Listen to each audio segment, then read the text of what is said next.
नमस्कार, आप देख रहे हैं एएनबी न्यूज। आपके साथ मैं हूं पूजा परमार। मध्य प्रदेश छत्तीसगढ़ में खबरों की शुरुआत करते हैं। मुख्यमंत्री भूपेश बघेल ने निवास कार्यालय से जिला अधिवक्ता संघ दुर्ग के शपथ ग्रहण कार्यक्रम को संबोधित किया। इस दौरान सीएम ने घोषणा करते हुए कहा कि जूनियर अधिवक्ताओं को काम करने में काफी परेशानियों का सामना करना पड़ता है और इसके लिए ट्रेनिंग देने के लिए कार्य योजना तैयार की जाएगी। ट्रेनिंग से जूनियर अधिवक्ताओं को फील्ड में काम करने में ज्यादा से ज्यादा सुविधा होगी और इससे नागरिकों को भी लाभ मिलेगा। बघेल ने कार्यक्रम के दौरान दुर्ग बार एसोसिएशन के कक्ष में आदर्श बैठक व्यवस्था और लाइब्रेरी के आधुनिकीकरण के लिए भी मंजूरी दी। मुख्यमंत्री ने कहा कि कानून की पढ़ाई करने के बाद जब जूनियर वकील न्यायालय आते हैं तो न्यायालय की कार्यवाही की पद्धति और ज्ञान कम होने की वजह से उन्हें परेशानियों का सामना करना पड़ता है और इसके निराकरण के लिए विधि विभाग द्वारा प्रशिक्षण की कार्य योजना बनाई जाएगी।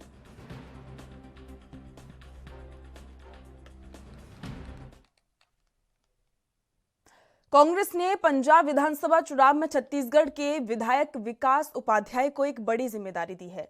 आपको बता दें कि विकास उपाध्याय को पंजाब में एक बड़ी जिम्मेदारी देते हुए जालंधर जिले का ऑब्जर्वर बनाया गया है। यहां 9 विधानसभा सीटों पर पार्टी हाईकमान के निर्देशों और चुनाव अभियान के बीच समन्वय की जिम्मेदारी उन पर होगी। विधायक विकास उपाध्याय ने जिम्मेदारी मिलने के बाद पंजाब में अपने परिचित कांग्रेस नेताओं से बातचीत की। उन्होंने चुनाव प्रचार की आगामी कार्य योजना की विस्तृत जानकारी ली है। उन्होंने कहा कि पार्टी हाईकमान ने उन पर जो विश्वास जताया है निश्चित तौर पर वे उस पर खरा उतरेंगे। विकास जल्द ही पंजाब में कांग्रेस के प्रचार के लिए रवाना होंगे। आपको बता दें कि विकास उपाध्याय एनएसयूआई और युवा कांग्रेस में रहते हुए पंजाब के प्रभारी भी रह चुके हैं। विकास अभी कांग्रेस के कार्य योजना की तैयारी करेंगे।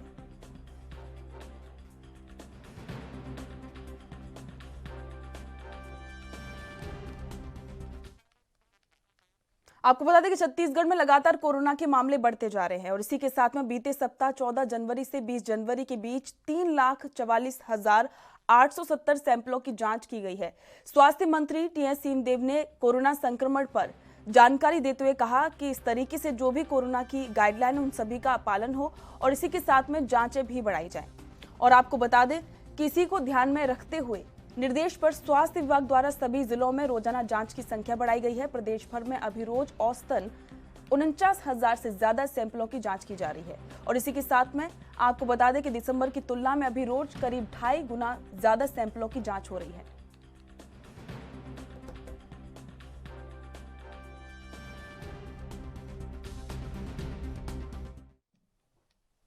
आपको बता दें कि छत्तीसगढ़ में पहली बार 11 नए ओमिक्रॉन कोरोना मरीजों की पुष्टि हुई है। गौर करने वाली बात है कि रिपोर्ट आने से पहले सभी मरीज स्वस्थ हो चुके हैं। किसी भी ट्रैवल हिस्ट्री विदेश यात्रा की नहीं है। कोरोना नियंत्रण अभियान के राज्य नोडल अधिकारी डॉक्टर सुभाष मिश्रा ने बताया कि ओमिक्रॉन के मरीजों में राजनांदगांव में 7, इसमें से 1 महिला और 6 पुरुष शामिल हैं।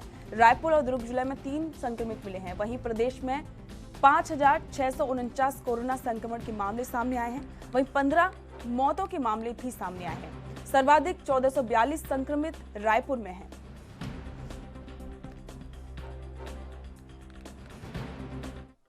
मध्य प्रदेश के मुख्यमंत्री शिवराज सिंह चौहान 28 जनवरी को प्रधानमंत्री आवास योजना के तहत पात्र हितग्राहियों के खाते में राशि भेजेंगे। वहीं कार्यक्रम राज्य और जनपद पंचायत स्तर पर आयोजित किया जाएगा। इस मामले में प्रधानमंत्री आवास योजना ग्रामीण के संचालक तन्वी सुंदरियाल का कहना है कि योजना में वित्तीय वर्ष 2016-17 से लेकर 2020 और 21 तक के कुल 22,68,000 से अधिक हितग्राहियों को आवास देने का काम पूरा किया जा चुका है। वहीं अब लक्ष्य 30 लाख से ज्यादा का रखा गया है।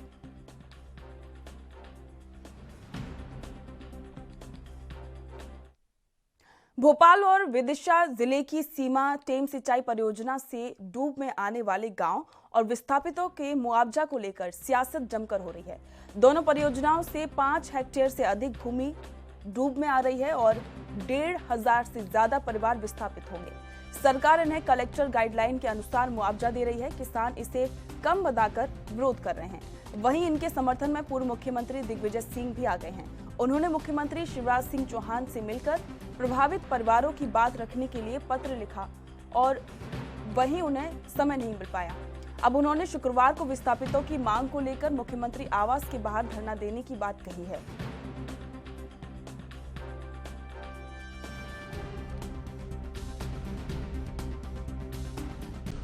मध्य प्रदेश के मुख्यमंत्री जी के पास मध्य प्रदेश के डूब में आने वाले किसानों से मिलने का समय नहीं है। उनके पास भूतपूर्व मुख्यमंत्री और वर्तमान राज्यसभा सांसद से मिलने का समय नहीं है। 1.5 महीने से इंतजार करने के बाद उनके कार्यालय ने मुझे कल 21 जनवरी 2022 को 11:15 बजे उनके निवास स्थान पर मिलने का समय दिया और आज मुझे सूचना दी गई है कि वे मुझसे नहीं मिलेंगे, व्यस्त हैं। अब मैं तो उनके घर के सामने धरने पर कल सुबह 11:15 बजे बैठूंगा। नहीं मिलेंगे तो मुझे ऐतराज नहीं, मैं वहीं बैठूंगा। गिरफ्तार करना गिरफ्तार कर लीजिए, लेकिन मध्य प्रदेश के गृह मंत्री नरोत्तम मिश्रा ने आज कांग्रेस को चारों तरफ से घेरा है। वहीं उन्होंने पीएम मोदी की तारीफ करते हुए कहा कि पीएम मोदी इस सदी के सबसे लोकप्रिय नेता हैं, जिन्होंने भारत ही नहीं बल्कि पूरी दुनिया को रास्ता दिखाया। आखिर और क्या कुछ कहा उन्होंने, सुनिए। ये आपको एक बाइट सुनाना चाहता हूँ और इस बाइट में आप एक जगह देखेंगे। सांसद से मिलने का समय नहीं है। 1.5 महीने से इंतजार करने के बाद उनके कार्यालय ने मुझे कल 21 जनवरी 2022 को 11:15 बजे उनके निवास स्थान पर मिलने का समय दिया और आज मुझे सूचना दी गई है कि वे मुझसे नहीं मिलेंगे, व्यस्त हैं। अब मैं तो उनके घर के सामने धरने पर कल सुबह 11:15 बजे बैठूंगा। नहीं मिलेंगे तो मुझे ऐतराज नहीं, मैं वहीं बैठूंगा।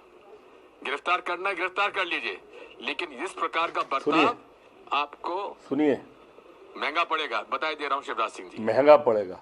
अब ये समय मांग रहे हैं कि अड़ीबाजी कर रहे हैं? क्या ये एक पूर्व मुख्यमंत्री की भाषा होना चाहिए? क्या यह एक राज्यसभा सांसद की भाषा है? क्या समय मांगना ऐसे शोभा देता है? ये पॉलिटिकल पाखंड है। हमारे मुख्यमंत्री से तो कोई भी कहीं भी मिल लेता है। आज वो फिर गांव में जा रहे हैं, देवास के में, आम जनता के, आम कार्यकर्ता के बीच में। पिछले हफ्ते वो गांव-गांव में ओला पीड़ितों के बीच में गए थे। ये शिकायत कभी किसी को नहीं रही, पर इस तरीके से समय मांगने पर समय देना चाहिए क्या? ये जो समय मांगने का उनका तालिबानी तरीका है, जिस बिटिया को अपना एम्बेसडर बनाकर लड़की हूं लड़ सकती हूं का पोस्टर जारी किया था, आज उसी ने प्रियंका जी के इस अभियान की पोल खोल दी। कांग्रेस में जिस तरह से आधी आबादी का उत्पीड़न वो बता रही हैं, तौकीर रजा की बहू जो निदा खान है, उसका बयान जरूर मैं आप सब मीडिया बंधुओं से प्रार्थना करूंगा, उसको लोगों को दिखाना चाहिए। तौकीर रजा जी की बहू ने जिस तरह से कहा है, मौलाना तौकीर रजा की बहू ने निदा ने असलियत उजागर कर दी है इनके इस अभियान की। उन्होंने मोदी जी और योगी जी की तारीफ की है। ट्रिपल तलाक जैसे विषय के फायदे उन्होंने उत्तर प्रदेश की जनता को बताए हैं। किस तरह से कांग्रेस के अंदर महिलाओं की उपेक्षा होती है और उत्पीड़न शब्द का प्रयोग किया है, जिसकी गहराई में हम सबको जान। उनका काम एक सूत्री कमियां ढूंढने का ही है। कभी ओला पीड़ित के बीच में, किसान के बीच में, जनता के बीच। अच्छा, आप पूरे मध्य प्रदेश में कहीं जनता के बीच में कांग्रेस दिख रही है क्या? संपूर्ण प्रदेश की बात कर रहा हूं मैं, 7 करोड़ से अधिक आबादी की। कमरे में बंद में बैठ के लेना और ट्वीट कर देना, एक सूत्रीय जमाना कहता है। हम तो वैसे भी उनको वैश्विक नेता देश पूरा का पूरा मानता है। अब तो मॉर्निंग कंसल्टेंट के पॉलिटिकल इंटेलिजेंस ने भी इस रेटिंग में प्रधानमंत्री जी की 71% रेटिंग की है। अब इसके बाद तो मैं समझता हूं कि कुछ बचता नहीं है।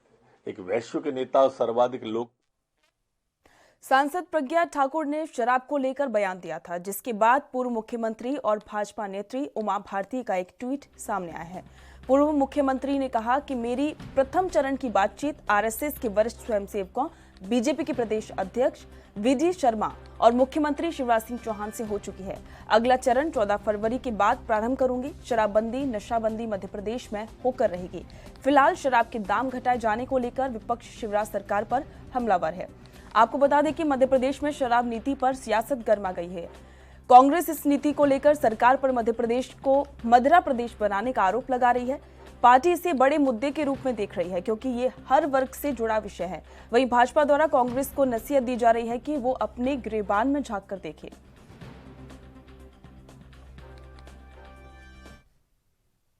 मध्य प्रदेश में एक दिन में कोरोना के 9,603 नए केस मिले हैं, जिसमें 4 लोगों की मौत भी हुई है। वहीं एक्टिव केस 55,000 के पार पहुंच चुके हैं।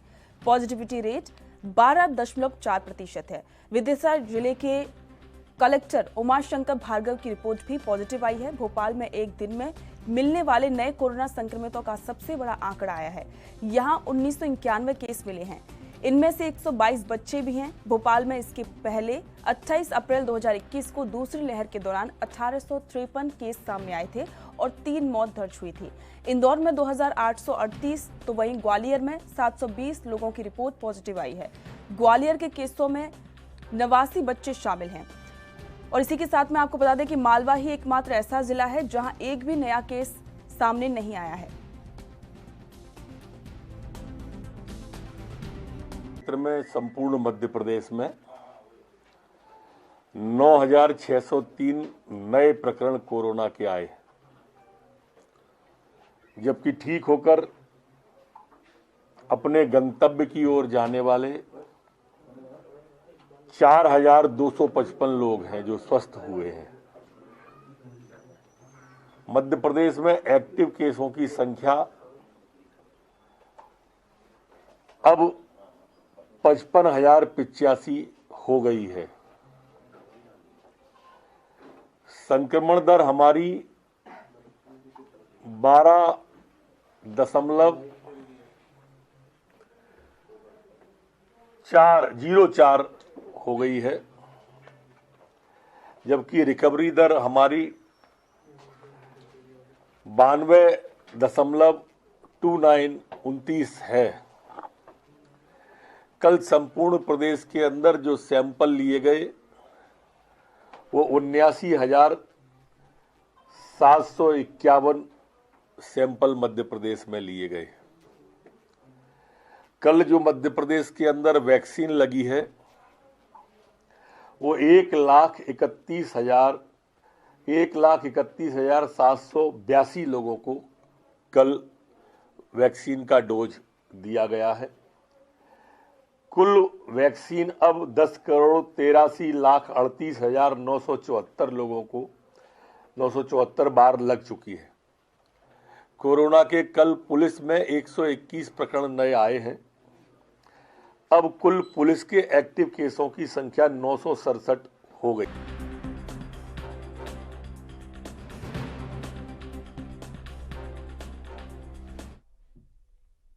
मध्य प्रदेश में कोरोना संक्रमण के मरीजों की संख्या लगातार बढ़ रही है। ऐसे में प्रदेश के विश्वविद्यालयों में ऑफलाइन परीक्षा आयोजित किए जाने को लेकर छात्र संगठन आक्रोशित हो गए हैं। जबलपुर में एनएसयूआई कार्यकर्ताओं ने मालवीय चौक पर प्रदर्शन किया। कार्यकर्ताओं का कहना है कि प्रदेश के सभी जिलों में कोरोना के मरीज बढ़ रहे हैं।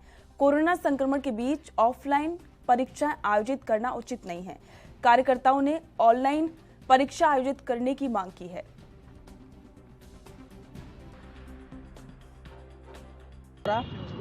जिस तरीके से लगातार कोविड एक बार फिर से पूरे शहर में ना कि पूरे विश्व में अपने पैर पसार चुका है, उसी क्रम में एनएसयूआई की लगातार ये मांग है कि जो भी परीक्षाएं होने वाली हैं उनको ऑनलाइन कराई जाए।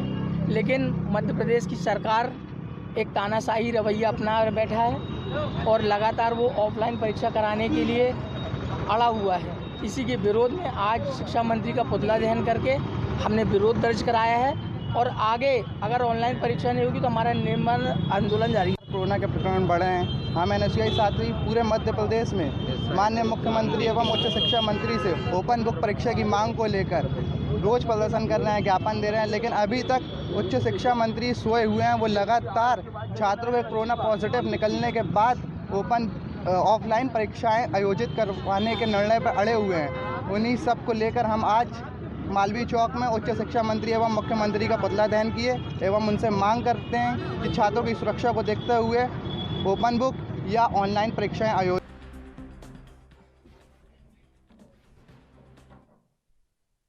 ऑनलाइन पढ़ाई से वंचित बच्चों के लिए इन दिनों शिक्षा विभाग के प्रयासों से आयोजित मोहल्ला क्लास काफी मददगार साबित हो रही है। लगभग 1.5 साल से स्कूल बंद रहने के कारण बच्चों की पढ़ाई प्रभावित हो रही थी।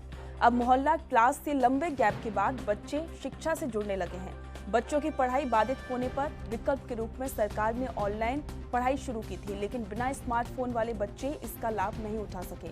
पढ़ाई से वंचित बच्चों के लिए मोहल्ला क्लास शुरू होना किसी वरदान से कम नहीं है। अब हर गांव में बच्चे अपने घर के पास ही शिक्षा ग्रहण कर पा रहे हैं। पहली कक्षा से लेकर 5वीं कक्षा तक के बच्चों को उनके मोहल्ले में ही जाकर टीचर्स रोज 2 से 3 घंटे तक पढ़ा रहे हैं। ग्रामीण स्तर पर मोहल्ला पाठशाला के लिए ग्राम प्रधानों और बच्चों के माता पिता की मदद ली जा रही है।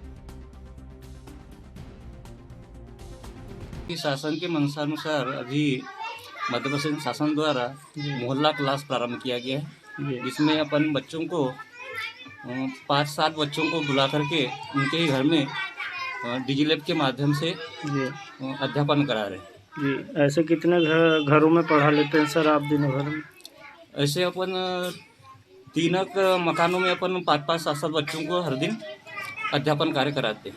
जी, कितने ऐसे आप लोग अध्यापक हो जो घर जा जाकर पढ़ा रहे हैं अभी यहाँ? अपन ने यहाँ पे 4 अध्यापक है जो मोहल्ला क्लास के माध्यम से।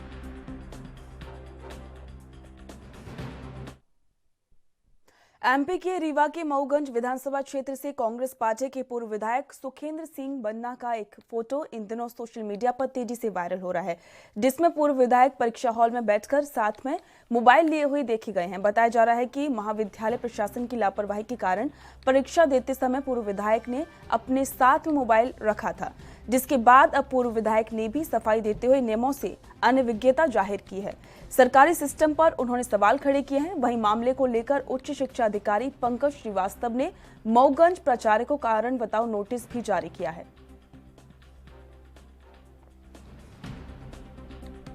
वो फोटो उस पेपर नहीं चालू था, मैं तो ऐसे बैठा था। जनरली मुझे ये मालूम नहीं कि मोबाइल, इसलिए कोई टोका भी नहीं कि नहीं मोबाइल जाना चाहिए नहीं जाना चाहिए।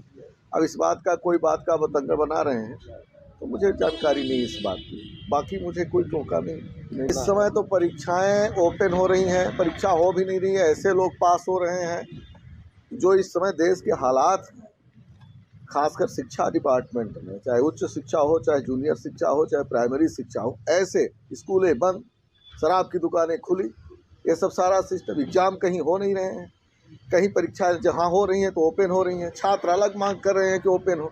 अगर मैं मोबाइल रखा था तो कोई उसमें मुझे कोई टोका नहीं इस बात को। अगर टोके होते तो कोई बात ही नहीं। देखिए, अगर मैं किसी अलग से किसी कमरे में किसी VIP रूम में बैठा होता, आप तो देखे होंगे कि उसमें कई छात्रों के एक साथ मेरे साथ फोटो आई, तो मैं समझता हूँ कि उसमें VIP वही सीट, वही टेबल, वही वो, उसमें अलग से क्या टीम था। ऐसी तो कोई बात नहीं। हाँ, अलग से बैठे होते तब ये बात होती।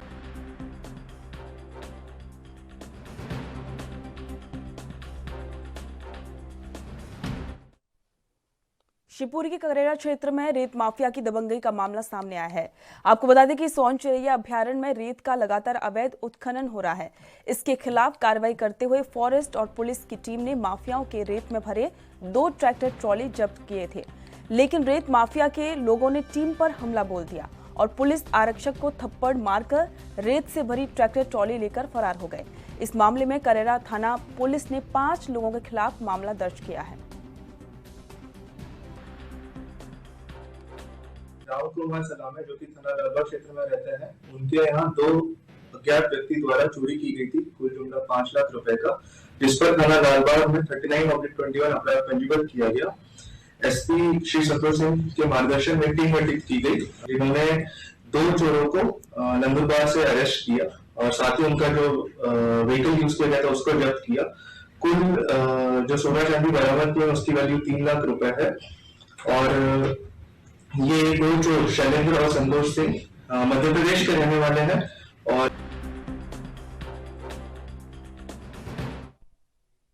रायगढ़ के सिविल लाइंस कालीबाड़ी के पास अजंता मोबाइल स्टोर में अचानक से आग लग गई, जिससे अफरा तफरी का माहौल हो गया। घटना की जानकारी मिलते ही दमकल की गाड़ी मौके पर पहुंची और कड़ी मशक्कत के बाद आग पर काबू पाया, लेकिन आग के कारण लाखों के मोबाइल और कई सामान जलकर खाक हो गए। फिलहाल आग लगने के कारण का खुलासा नहीं हो पाया है।